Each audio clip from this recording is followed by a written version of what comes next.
Coucou tout le monde, j'espère que vous allez bien pour ce début de printemps.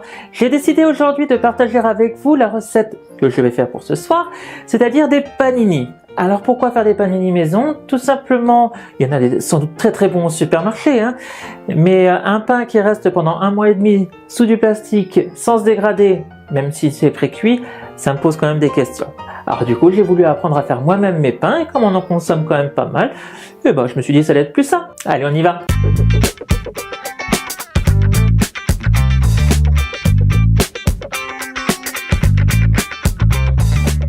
On commence tout de suite par préparer la pouliche express. Dans un bol, vous allez y verser l'eau à température ambiante, puis la levure boulangère émiettée, et vous mélangez le tout.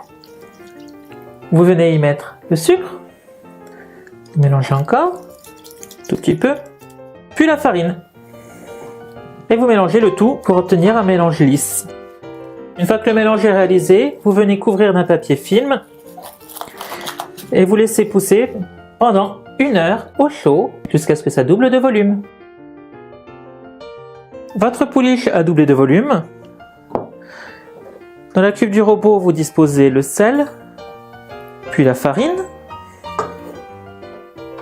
Vous venez y verser l'eau, du lait. Pour ma part, c'est du lait de soja. Vous pouvez prendre également du lait d'amande ou du lait de vache, c'est à vos préférences.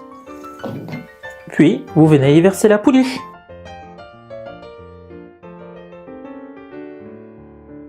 Il vous reste à pétrir à vitesse 1 pendant 5 minutes, puis vitesse 2 pendant 8 minutes, jusqu'à ce que la pâte se détache de la paroi.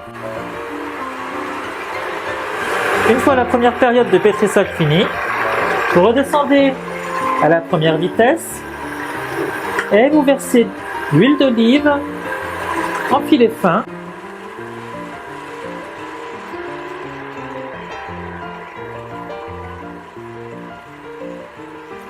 Puis vous laissez pétrir jusqu'à absorption complète de l'huile.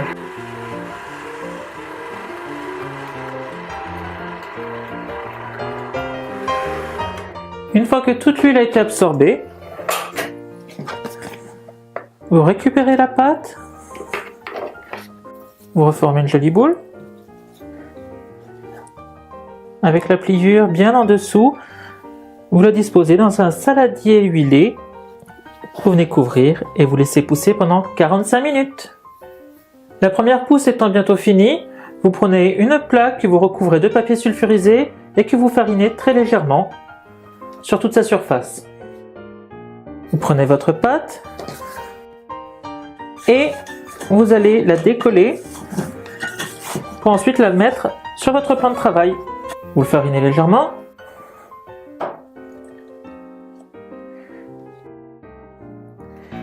Et vous la coupez en 4 parts égales. Avec le premier pâton,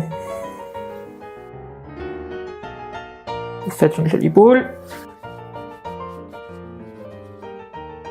Puis, vous venez l'étirer légèrement en la tapotant avec les mains et vous venez replier une partie, un peu comme une baguette, l'autre partie, vous la repliez en 2,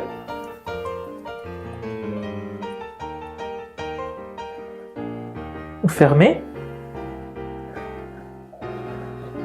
vous roulez.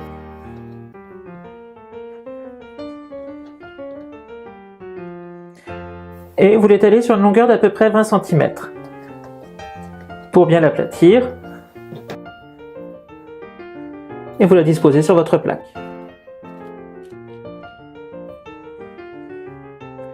Faites de même avec les autres.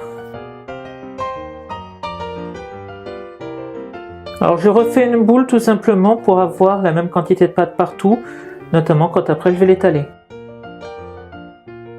Veillez à bien avoir la soudure sous le dessous.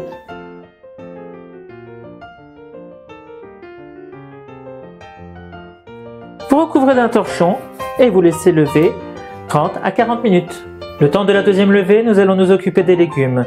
Pour ma part, j'ai choisi des carottes, des tomates, du fenouil, des oignons, champignons de Paris et de la pomme.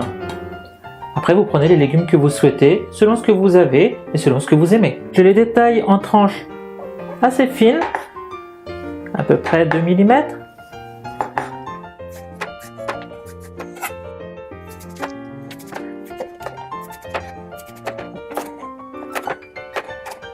Ensuite, dans une poêle anti-adhésive ou sur une plancha, vous faites revenir vos légumes. Juste de quoi les faire toaster un tout petit peu.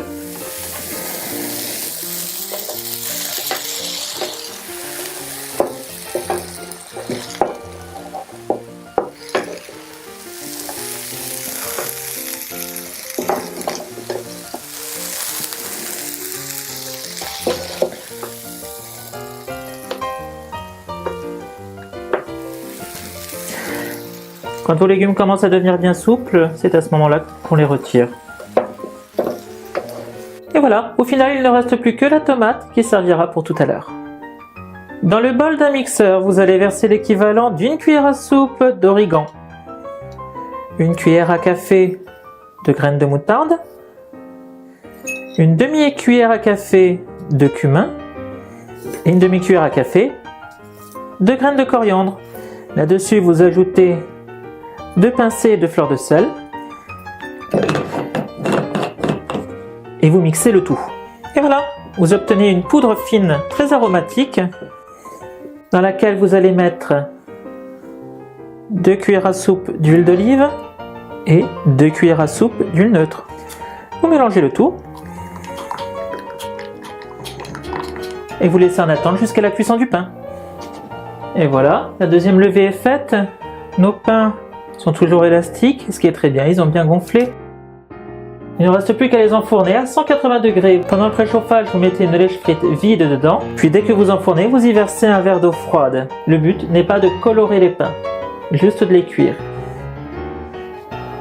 Et voilà, maintenant il ne reste plus qu'à les faire reposer 10 à 15 minutes, le temps qu'ils refroidissent et que l'humidité se répartisse dans tout le pain. Voilà, vos pains ont reposé, ils sont tièdes. Il ne vous reste plus qu'à les ouvrir en deux.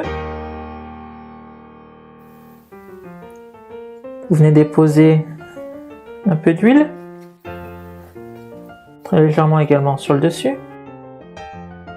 Puis vous disposez vos carottes, un peu de pommes, du fenouil, champignons, un peu d'oignon et 2-3 fines rondelles de tomates. Il ne reste plus qu'à refermer le tout.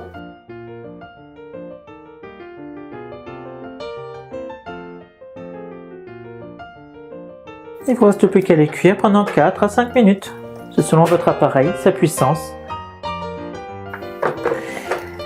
Et voilà, au bout de 4 minutes, notre premier panini.